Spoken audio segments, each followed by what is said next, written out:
Hello and welcome to Rivers POS। आज म हजुरको बिजनेसको इन्भेन्ट्री अर आइटम एपमा कसरी एड गर्ने भनेर सिकाउँछु। रिभर्स POS लगइन गरिसकेपछि ह्यामबर्गर आइकनमा क्लिक गर्नुहोस्, देन प्रोडक्टमा क्लिक गर्नुहोस्।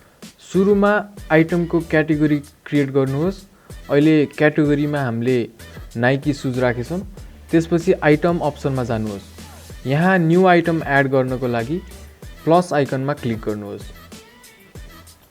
आइटमको नेम, क्याटेगोरी, हजुरको कस्ट प्राइस जस्तै अरू थुप्रै डिटेल्सहरू एड गर्नुपर्ने हुन्छ।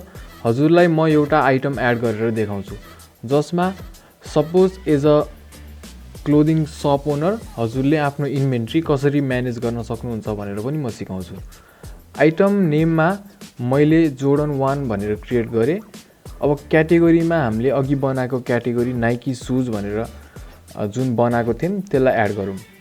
एन्ड देन आइटमको प्राइस र कस्ट प्राइस अनि डिस्क्रिप्सन पनि एड गरौँ।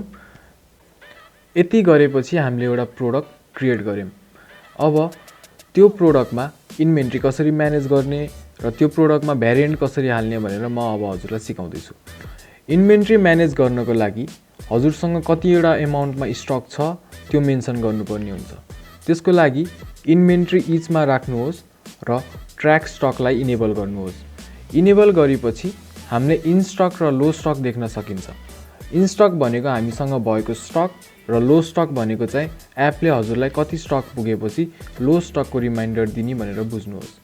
सपोज मेरो बिजनेस स्टोरमा 40 पिसेस अफ जोर्डन 1 को सुज छ।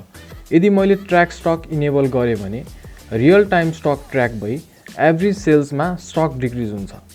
इक्जाम्पलको लागि मैले स्टकमा 40 सेट गरेँ र लो स्टकमा 10 पिसेस सेट गरेँ भने 10 पिसेस भएपछि मलाई लो स्टक भनेर एपले आफैले रिमाइन्ड गराउँछ, सो द्याट मेरो रियल टाइम स्टक मोनिटर गर्न सजिलो हुन्छ। मुभिङ अन, भ्यारिएन्ट सेक्सनमा हजुरले एड भ्यारिएन्टमा क्लिक गरी डिफ्रेन्ट भ्यारिएन्ट्स इन्ट्री गर्न सक्नुहुन्छ। यहाँ हजुरहरूले अप्सन देख्न सक्नुहुन्छ, जसमा हामीले अहिले साइज र कलर दुईटा भ्यारिएन्ट बनाउन लागेको भएर एड अप्सनमा क्लिक गरौँ। अप्सन 1 मा कलर र अप्सन 2 मा साइज भनेर क्रिएट गरौँ। हामीले अहिले आइटमको variant like size and colour each अप्सनमा क्रिएट गरौँ। अब मसँग एयर जोर्डनको 3वटा साइज छ, 41, 42 र 43। त्यसलाई हामीले साइज भ्यारिएन्टमा इन्ट्री गरौँ र दुईवटा डिफ्रेन्ट कलरमा एभाइलेबल छ, रेड एन्ड ब्ल्याक। त्यसलाई पनि कलर भ्यारिएन्टमा इन्ट्री गरौँ। त्यसपछि मैले यसलाई टप राइट कर्नरको सेभ बटनमा गएर सेभ गरेँ। सेभ गरेपछि हामीले यहाँ भ्यारिएन्ट्सहरू देख्न सकिन्छ। यसमा हजुरले cost price, selling price, in stock र लो स्टकमा फिल गरेर सेभ गर्नुभयो भने एउटा प्रोडक्टको भ्यारिएन्ट क्रिएट गर्न सकिन्छ र होममा गएर प्रोडक्ट खोलेर हामीले प्रोडक्टमा इन्ट्री गरेको सबै कुरा देख्न सकिन्छ। Thank you.